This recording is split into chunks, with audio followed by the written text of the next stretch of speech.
नमस्कार, मैं हूं Amod Srivastava. Amazing thought, amazing message, amazing information की दिशा में आज एक कदम और आगे।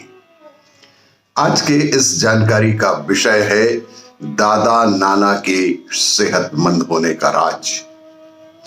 आपको ये मेरा वीडियो अच्छा लगे तो लाइक करें, शेयर करें और लाल बटन दबाकर सब्सक्राइब अवश्य करें। साथ ही बेल आइकन दबाना बिल्कुल ना भूलें। आज के इस जानकारी का विषय दादा नाना के सेहतमंद होने का राज। कुछ खास आदतों के चलते दादा नाना बुढ़ापे में भी बेहद सेहतमंद रहते थे। हम में से ज्यादातर लोगों के दादा दादी और नाना नानी ने 80 साल से भी ज्यादा का जीवन स्वस्थ रहकर जिया है। कई के ओल्ड पेरेंट्स तो 100 साल तक भी जीवित रहे हैं। खास बात यह है कि हमारी दादी नानी के बाल 80 साल की उम्र में भी काले, मुलायम और घने रहते थे। साथ ही ओल्ड एज में भी उन लोगों की त्वचा का ग्लो कम नहीं होता था। उनके शरीर की चमक, उनके स्किन की चमक बहुत ठीक होती थी। आइए जानते हैं उनके सीक्रेट्स को जिन्होंने हमारे पूर्वजों को सदाबहार जवान रहने के गुण दिए। दोपहर के खाने में दाल। हमारे पूर्वजों का लंच खास के समय दाल के बिना पूरा नहीं होता था। गांव में तो आज भी हर दिन दोपहर के समय दाल अवश्य ही बनता है, क्योंकि दाल में शरीर को मिलने वाली प्रोटीन की वांछित मात्रा होती है, तो चावल हेल्दी स्टार्च की कमी को पूरा करता है। हर दिन दाल और चावल का उपयोग आपके बाल, आपकी त्वचा और आपके नाखूनों को प्राकृतिक रूप से सुंदर बनाता है। खड़े मसालों का प्रयोग। पुराने समय में ज्यादातर मसाले घर पर ही तैयार किए जाते थे। साथ ही साथ इन मसालों को पाउडर फॉर्म की जगह साबुत उपयोग किया जाता था। फिर उपयोग से तुरंत पहले ही इन्हें भूना और पीसा जाता था। ऐसा करने से इनको प्राकृतिक खुशबू और गुण बरकरार रहते थे और मसालों का पूरा पोषण उनके शरीर को तुरंत ही मिल जाता था। इसीलिए सदैव ही खड़े मसाले का प्रयोग श्रेयस्कर माना जाता है। सब्जियों का छिलके सहित उपयोग करना। हमारे पूर्वज ज्यादातर फलों और सब्जियों का उपयोग या तो छिलके सहित करते थे या फिर उनके छिलकों को अलग से भोजन का हिस्सा बनाते थे। जैसे लौकी, तुरई, कद्दू, तरबूज, पका हुआ केला इत्यादि के छिलकों की भी सब्जी बनाकर सप्ताह में एक दिन अवश्य ही उपयोग करते थे।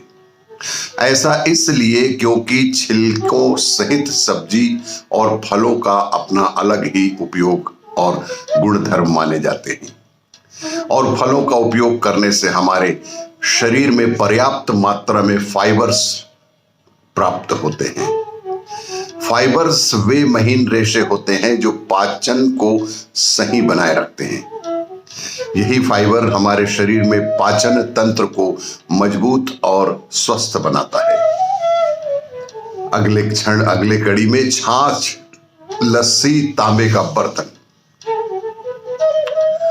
दादी नानी के समय में हर दिन छाछ और लस्सी का सेवन किया जाता था। हमारी त्वचा हाइड्रेट रहती थी। दादी नानी के द्वारा बनाए गए छाछ और लस्सी के सेवन से हमारे त्वचा में हाइड्रेट बनी रहती है। गर्मी के मौसम में भी वे धूप में बैठकर गुड़ के साथ छाछ पिया करते थे। पुराने वक्त में लोग हर दिन अपनी सुबह की शुरुआत तांबे में रखे पानी के साथ करते थे। रात को सोने से पहले तांबे के बर्तन में पानी रख दिया जाता था और सुबह सवेरे उठकर उकड़ू बैठकर लोग इस पानी का सेवन करते थे। इसी क्रम में गुड़ का सेवन, हमारे पूर्वज गुड़ और गुड़ का उपयोग बहुत अधिक मात्रा में करते थे। अपने जीवन में नियमित रूप से 1 बट्टी गुड़ अवश्य ही खाया करते थे। ऐसा करने से उनकी त्वचा की टॉक्सिन्स क्लीन होते थे और शरीर में ऊर्जा सतत बनी रहती थी। साथ ही पर्याप्त मात्रा में हीमोग्लोबिन रहता था। इस कारण उनके चेहरे पर नेचुरल रेडिपेंट ग्लो रहता था। गुड़ खाने से चेहरे और त्वचा की रौनक बनी रहती है। इसी क्रम में सप्ताह में 1 व्रत जरूर करते थे। हमारी दादी नानी सप्ताह में 1 दिन व्रत जरूर करती थी। ऐसा दादा और नाना जी भी किया करते थे। या फिर वे लोग सप्ताह में 1 दिन सिर्फ और सिर्फ मूंग दाल की खिचड़ी और दही खाते थे। ऐसा करने से उनको बॉडी डिटॉक्स हो जाती थी और त्वचा का ग्लो बरकरार रहता था। हमारे कुछ पूर्वज ऐसा भी करते थे। देशी घी का जमकर उपयोग, रात को सोने से पहले दूध 1 गिलास अवश्य लेते थे। फ्रेश और ताजी चीजें ही खाया करते थे। डिब्बा बंद चीजें कभी भी उपयोग नहीं करते थे।